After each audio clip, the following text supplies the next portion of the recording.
بسم اللہ الرحمن الرحیم۔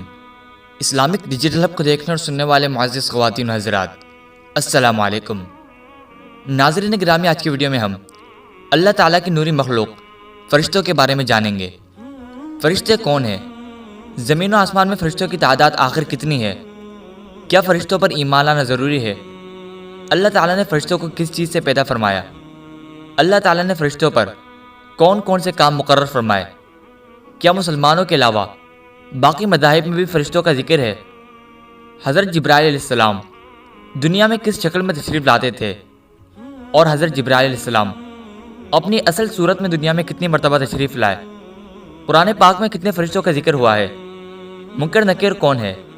اور ہاروت ماروت کون ہے؟ 4 بڑے فرشتوں کو اللہ تعالیٰ نے کون کون سی ذمہ داری عطا فرمائی؟ کیا حضرت جبرائیل علیہ السلام تمام فرشتوں کے سردار ہیں؟ کیا ہر شخص کے آگے پیچھے فرشتے نگرانی کے لیے مقرر ہیں؟ انسانوں کے اچھے اور برے اعمال لکھنے والے فرشتے کون ہیں؟ عرش الہی کو اٹھانے والے فرشتے کتنے اور کون ہیں؟ دنیا میں گھومنے والے فرشتے کون ہیں؟ جس طرح دنیا میں کعبہ اقدس کا طواف کیا جاتا ہے، کیا اسی طرح آسمان پر بھی فرشتے طواف کرتے ہیں؟ بیت المعمور کیا ہے؟ آئیے ان سب سوالوں کے جواب اس ویڈیو میں جانتے ہیں۔ جس طرح اللہ تعالیٰ پر ایمان لانا ضروری ہے، اسی طرح فرشتوں پر بھی ایمان لانا ضروری ہے۔ قرآن کریم میں 88 مرتبہ فرشتوں کا ذکر ہے۔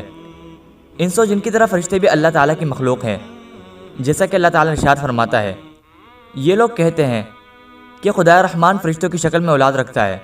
سبحان اللہ، بلکہ فرشتے تو اللہ تعالیٰ کے بندے ہیں جنہیں عزت بخشی گئی ہے، وہ اس سے آگے بڑھ کر کوئی بات نہیں کرتے اور وہ اسی کے حکم پر عمل کرتے ہیں۔ قرآن و حدیث میں یہ بات بار بار ذکر کی گئی ہے کہ اللہ تعالیٰ نے انسانوں کو مٹی سے، جنات کو آگ سے اور فرشتوں کو نور سے پیدا کیا ہے۔ اللہ تعالیٰ نے فرشتوں کی تخلیق اس طرح کی ہے کہ وہ اللہ تعالیٰ کی نافرمانی نہیں کرتے، جو کام ان کے ذمے کیا گیا ہے وہ اسی میں لگے رہتے ہیں۔ جیسا کہ اللہ تعالیٰ نے قرآن کریم میں ارشاد فرمایا ہے، اس جہنم پر سخت کڑے مزاج کے فرشتے مقرر ہیں جو اللہ کے کسی حکم میں اس کی نافرمانی نہیں کرتے، اور وہ وہی کرتے ہیں جس کا انہیں حکم دیا جاتا ہے۔ فرشتوں کو خالق کائنات نے ایسا بنایا ہے کہ وہ نہ کھاتے ہیں اور نہ پیتے ہیں، جیسا کہ اللہ تعالیٰ نے سورۃ الذاریات میں حضرت ابراہیم علیہ السلام کے پاس آنے والے مہمانوں کا تذکرہ کیا ہے جو کھانا نہیں کھا رہے تھے، تو حضرت ابراہیم علیہ السلام کو ان پر شک و شبہ ہوا۔ بعد میں حضرت ابراہیم علیہ السلام کو معلوم ہوا کہ یہ تو فرشتے ہیں اور فرشتوں کی میں کھانا پینا نہیں۔ اسی طرح فرشتے نہ مرد ہوتے ہیں اور نہ عورت۔ سورۃ الصافات میں اللہ تعالیٰ نے مشرکین مکہ کے عقیدے کی تردید کی ہے کہ وہ فرشتوں کو اللہ تعالیٰ کی بیٹیاں کہا کرتے تھے۔ جس طرح اللہ تعالیٰ کی ذات پر ایمان لانا ضروری ہے، اسی طرح نور سے پیدا ہوئی مخلوق یعنی فرشتوں پر بھی ایمان لانا ضروری ہے۔ اللہ تعالیٰ نے قرآن کریم میں تقریباً 88 مرتبہ فرشتوں کا ذکر فرمایا ہے۔ احادیث نبویہ میں بھی فرشتوں کا بارہا ذکر آیا ہے۔ اللہ تعالیٰ نے سورۃ البقرہ میں ارشاد فرمایا ہے، یہ سب رسول اور تمام مسلمان اللہ پر، اس کے فرشتوں پر، اس کی کتابوں پر اور اس کے رسولوں پر ایمان لائے ہیں۔ مسلمانوں کی طرح یہود و نصارہ میں بھی تسلیم کرتے ہیں کہ فرشتوں کو اللہ تعالیٰ نے نور سے پیدا کیا ہے، یعنی دیگر آسمانی کتابوں اور صحیفوں میں بھی فرشتوں کا ذکر ملتا ہے۔ عقل کا تقاضا بھی یہی ہے کہ اللہ تعالیٰ جن کو ہم نے بنا دیکھے خالق کائنات تسلیم کیا ہے، اور انس و جن جنہیں اچھے کام کرنے اور برے کام سے روکنے کا مکلف بنایا گیا ہے، کے درمیان اللہ تعالیٰ کی ایک معصوم مخلوق موجود ہو جو اللہ کے پیغام کو بندوں تک اور بندوں کے اعمال کو اللہ تعالیٰ تک پہنچانے اور جزا کے دن کے لیے پوری زندگی کے ایک لمحے کے اعمال کو ریکارڈ کرنے اور دنیا کے نظام کو چلانے میں اللہ کے حکم کے مطابق اپنی ذمہ داریاں بحسن خوبی انجام دے۔ حالانکہ ہمارا یہ ایمان و عقیدہ ہے کہ اللہ تعالیٰ ہر چیز سے پوری طرح واقف ہے، اسے فرشتوں کی ضرورت نہیں ہے۔ چنانچہ دنیا کے ہر مذہب میں کسی نہ کسی شکل میں فرشتوں کا تصور موجود ہے، صرف لامذہب لوگ ہی فرشتوں کے وجود کے منکر ہے، جن کے پاس سوائے اس کے کوئی دلیل نہیں ہے کہ ہم ان کو نہیں دیکھتے ہیں۔ لیکن یہ ان کا کہنا غلط ہے، کیونکہ دنیا میں بے شمار چیزیں نہ دیکھنے کے باوجود دنیا ان کو تسلیم کرتی ہے۔ مثلاً عقل دنیا میں کسی بھی شکل میں موجود نہیں ہے، لیکن ساری دنیا تسلیم کرتی ہے۔ فرشتے اللہ تعالیٰ کے حکم سے اپنی اصل شکل کے علاوہ کسی دوسری شکل میں بھی ظاہر ہو سکتے ہیں۔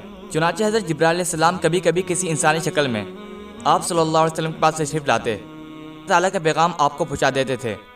ایسے مواقع پر عموماً حضرت جبرائیل علیہ السلام مشہور صحابی حضرت دحیہ کلبی رضی اللہ عنہ کی صورت میں تشریف لایا کرتے تھے۔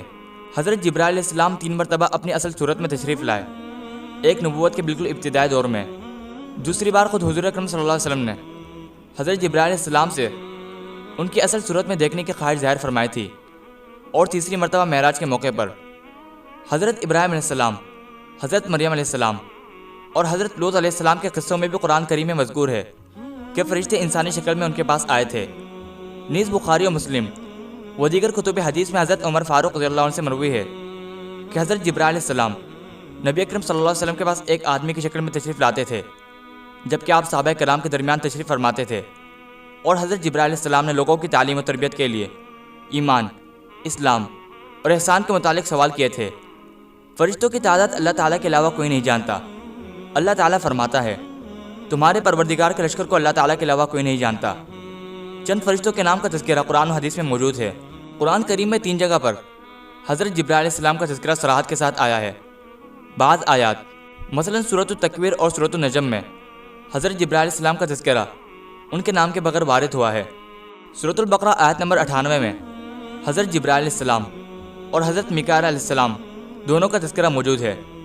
حضرت اسرافیل علیہ السلام اور حضرت عزرائیل علیہ السلام کے نام کا تذکرہ تو قرآن کریم میں موجود نہیں، لیکن ان کی ذمہ داری کو قرآن کریم میں بیان کیا گیا ہے۔ نیز احادیث اور تاریخی کتابوں میں کثرت سے ان دونوں فرشتے کا ذکر موجود ہے۔ جہنم کے داروغہ حضرت مالک کا ذکر سورۃ الزخرف آیت 77 میں ہے، اور وہ دوزخ کے فرشتے سے پکار کر کہیں گے کہ اے مالک، تمہارا پروردگار ہمارا کام ہی تمام کر دے۔ وہ کہے گا کہ تمہیں اسی حال میں رہنا ہے۔ جنت کے خازن کا تذکرہ متعدد احادیث صحیحہ میں مذکور ہے۔ بعض احادیث میں ان کا نام رضوان بھی مذکور ہے۔ قبر میں سوال کرنے والے فرشتوں کو منکر نکیر کہا جاتا ہے۔ نبی اکرم صلی اللہ علیہ وسلم نے ارشاد فرمایا، جب کسی میت کو قبر میں رکھ دیا جاتا ہے تو سیاہ رنگ کی نیلی آنکھوں والے فرشتے جنہیں منکر نکیر کہا جاتا ہے آتے ہیں اور اس سے سوال کرتے ہیں۔ حضرت ہاروت اور حضرت ماروت علیہ السلام کا تذکرہ قرآن کریم میں موجود ہے۔ یہ بنی اسرائیل اس چیز کے پیچھے لگ گئے جو شہر بابل میں ہاروت اور ماروت نامی 2 فرشتوں پر نازل کی گئی تھی۔ فرشتوں کو اللہ تعالیٰ نے مختلف ذمہ داریاں دے رکھی ہیں۔ حضرت جبرائیل علیہ السلام اللہ تعالیٰ کے احکام انبیاء کرام علیہ السلام کے پاس لے کر آتے تھے۔ اللہ تعالیٰ ارشاد فرماتا ہے، اللہ تعالیٰ فرشتوں میں سے بھی اپنا پیغام پہنچانے والا منتخب کرتا ہے، اور انسانوں میں سے بھی۔ حضرت جبرائیل علیہ السلام کو تمام فرشتوں کا سردار بھی کہا جاتا ہے۔ حضرت میکائیل علیہ السلام بارش برسانے اور لوگوں کی روزی روٹی کے انتظام پر مامور ہے۔ حضرت میکائیل علیہ السلام کی ماتحتی میں بے شمار فرشتے اس ذمہ داری کو انجام دیتے ہیں۔ حضرت اسرافیل علیہ السلام قیامت کے دن سرو پھونکیں گے، اور حضرت عزرائیل علیہ السلام روح قبض کرنے پر مامور ہے۔ حضرت عزرائیل علیہ السلام کی ماتحتی میں بے شمار فرشتے لوگوں کی جان نکالنے پر مامور ہے۔ فرمان الہی ہے، کہہ دو کہ تمہیں موت کا وہ فرشتہ یعنی ملک الموت پورا وصول کر لے گا جو تم پر مقرر کیا گیا ہے، پھر تمہیں واپس تمہارے پروردگار کے پاس لے جایا جائے گا۔ اسی طرح اللہ تعالیٰ نے جنت اور جہنم کی دربانی پر بے شمار فرشتے متعین فرمائے ہیں۔ چنانچہ قرآن کریم میں ہے کہ جنتی لوگ جب جنت کے دروازے پر پہنچیں گے تو جنت کے محافظ ان کا استقبال کرتے ہوئے فرمائیں گے، سلام ہو آپ پر، آپ لوگ بہت اچھے رہے، اب اس جنت میں ہمیشہ ہمیشہ کے لیے آ جائیں۔ اسی طرح فرمان الہی ہے، یہ دوزخ کے کارندے کوئی اور نہیں، فرشتے مقرر کیے ہیں۔ اللہ تعالیٰ نے انسانوں کی حفاظت پر بھی فرشتوں کو متعین کر رکھا ہے۔ اللہ تعالیٰ ارشاد فرماتا ہے، ہر شخص کے آگے اور پیچھے وہ نگراں فرشتے مقرر ہیں جو اللہ کے حکم سے باری باری اس کی حفاظت کرتے ہیں۔ صحیح بخاری کی حدیث میں ہے کہ فرشتوں کی ایک جماعت دن کے وقت انسانوں کی حفاظت پر مامور ہے، اور دوسری جماعت رات کے وقت ان کی حفاظت کرتی ہیں۔ ابو داود کی ایک روایت حضرت علی رضی اللہ عنہ سے مروی ہے کہ یہ فرشتے مختلف حادثات سے انسانوں کی حفاظت کرتے ہیں، البتہ جب اللہ تعالیٰ کا حکم ہی یہی ہو کہ کسی شخص کو کسی تکلیف میں مبتلا کیا جائے تو یہ فرشتے وہاں سے ہٹ جاتے ہیں۔ ان فرشتے کے متعلق اللہ تعالیٰ ارشاد فرماتا ہے، حالانکہ تم پر کچھ نگراں فرشتے مقرر ہیں، وہ معزز لکھنے والے جو تمہارے سارے کاموں کو جانتے ہیں۔ نیز فرمان الہی ہے، اس وقت بھی جب اعمال کو لکھنے والے 2 فرشتے لکھ رہے ہوتے ہیں، ایک دائیں جانب اور دوسرا بائیں جانب بیٹھا ہوتا ہے، انسان کوئی لفظ زبان سے نکال نہیں پاتا مگر اس پر ایک نگراں متعین ہوتا ہے ہر وقت لکھنے کے لیے تیار۔ وہ فرشتے جو عرش کو اٹھائے ہوئے ہیں اور جو اس کے گرد موجود ہیں، وہ سب اپنے پروردگار کے حمد کے ساتھ اس کی تسبیح کرتے رہتے ہیں۔ اسی طرح فرمان الہی ہے، فرشتے اس کے کنارے پر ہوں گے اور تمہارے پروردگار کے عرش کو اس دن 8 فرشتے اپنے اوپر اٹھائے ہوئے ہوں گے۔ فرشتوں کی ایک جماعت درود و سلام کو نبی اکرم صلی اللہ علیہ وسلم تک پہنچانے پر مقرر ہے۔ کچھ فرشتے دنیا میں گھومتے رہتے ہیں اور جہاں اللہ تعالیٰ کا ذکر، وعظ و نصیحت، قرآن و کریم یا دینی علوم پڑھے اور پڑھائے جاتے ہوں، ایسی مجلسوں میں وہ حاضر ہوتے ہیں تاکہ جتنے لوگ اس مجلس میں اور اس نیک کام میں شریک ہیں ان کی شرکت کے اللہ تعالیٰ کے سامنے گواہی دیں۔ دنیا میں جو فرشتے کام کرتے ہیں ان کی صبح و شام میں تبدیلی بھی ہوتی ہے۔ نماز فجر کے وقت رات والے فرشتے آسمانوں پر چلے جاتے ہیں اور دن میں کام کرنے والے آ جاتے ہیں، اور عصر کی نماز کے بعد دن والے فرشتے چلے جاتے ہیں، رات میں کام کرنے والے فرشتے آ جاتے ہیں۔ فرشتوں کی ایک جماعت ہمیشہ اللہ تعالیٰ کی تسبیح و تقدیس میں بھی مشغول رہتی ہے۔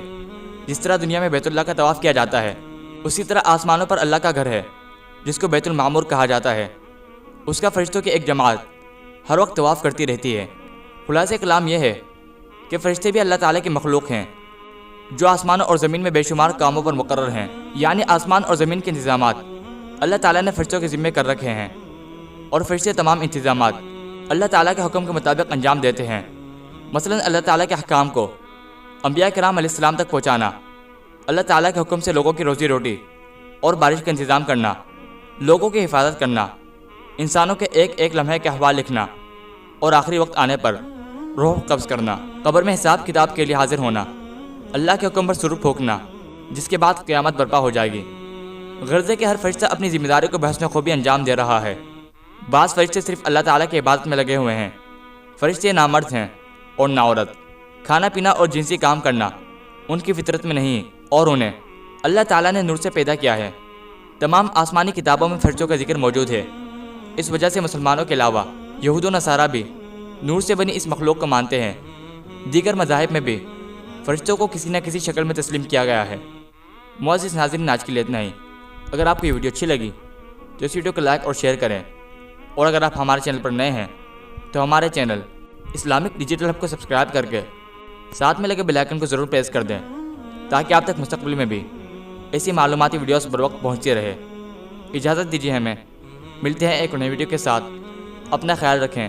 اللہ تعالی ہم سب کا حامی و ناصر ہو۔